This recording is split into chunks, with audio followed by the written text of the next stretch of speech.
Hello, Professor. My name is Brian Hurlman, and I am from Rochester, New York. To tell you a little bit more about myself, I've been playing hockey for 15 years. My recent year, last year, I played in Trenton, Ontario, with the Trenton Golden Hawks of the Ontario Hockey League, where I actually did lose my two front teeth. I can actually say I'm a hockey player now, and I can fit the stereotype of having no teeth. Except my two front ones, these two are fake. I can get my real ones in July, which I cannot wait for. It'll be the best time of my life. Anyways, next year I plan on going to college. I'm not sure yet, but I want to study law enforcement, where the ultimate goal there is I want to be a detective for ultimately the FBI, but wherever I can be a detective is great. It doesn't matter to me. My speech that I chose is the Herb Brooks speech from when Team USA played the Soviet Union in the 1980 Winter Olympic Games in Lake Placid, New York. I chose this speech because I love hockey. Everything about hockey. I love the whole story behind this rivalry between USA and the Soviet Union is just remarkable. It's unreal.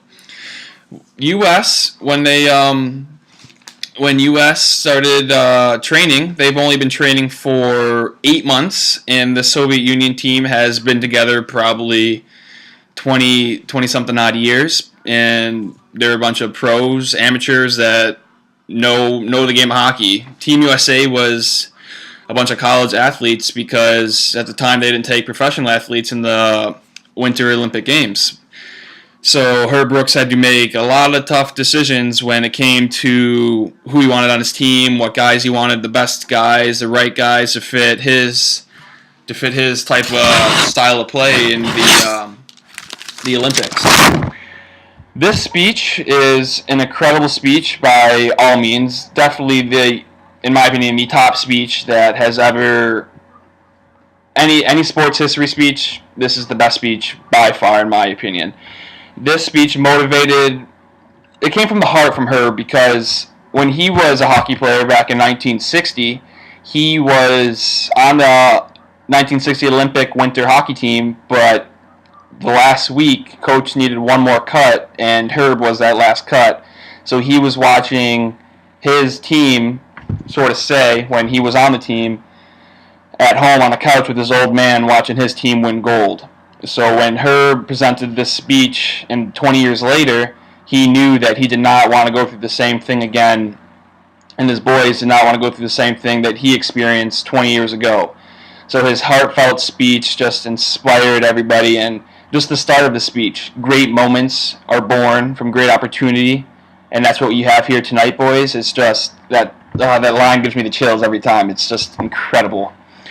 The history behind this speech, when in the 1960s and 70s, the Cold War was going on, and U.S. was feared that communism from the Soviet Union would take over the entire world. But after this game and after U.S. beat the Soviet Union, it gave the world, the U.S., hope that they could end up stopping communism and they could be their own country and not have to abide by the Soviet Unions and what they follow by. Writing this essay was awesome. As you can tell, I wrote more than I should have, and I needed to because last essay I only had 2.5 pages and I need 3 or 4 for the MLA format. But writing this essay, I got to go on sources that showed me how Herb came about this speech, how everything behind his speech, the motives he had and the reasoning, because this speech was just incredible. I even had the best part was I used 4 sources, but the one I loved the best was there was a website that had, I think it was ESPN3. It had the video of Herb Brooks actually saying the speech, and I literally just watched that most of the time, got my quotes, got his tone of language, got everything from that one video, because that the video that explained a lot. If you watch that video, which I'm sure you have or you've heard of the story, it still gives me the chills every time. Like the ending where he says, "I'm sick and tired of how good the Soviet Union is. Screw them," and then just it gets me every time. And now it's your time. I'll go out there and take it. And how he just walks out, like, it's just incredible. I love this speech. Everything about this project, I would do it again if I could. Honestly, if I don't, like, if you don't think I did good on my essay, I'll write it again for you, and then I can maybe resubmit it for a good grade if that works. But yeah, overall, writing this speech was great. Just the whole message he gave to everybody, the message he sent to the world, to the U.S. about communism.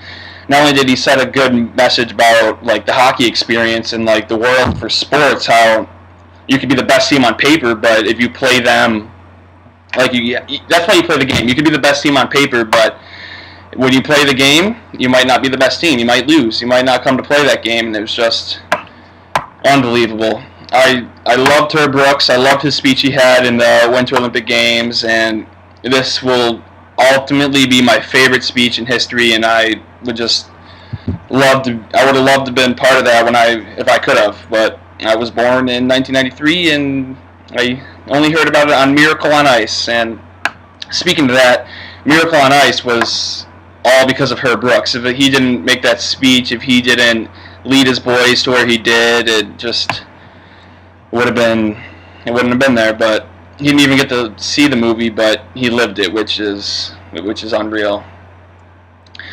Well, this concludes my oral presentation, my first time ever, which is pretty fun, not gonna lie. Yeah, Herb Brooks, the 1980 speech from the 1980 Winter Olympic Games was my topic choice. Thank you.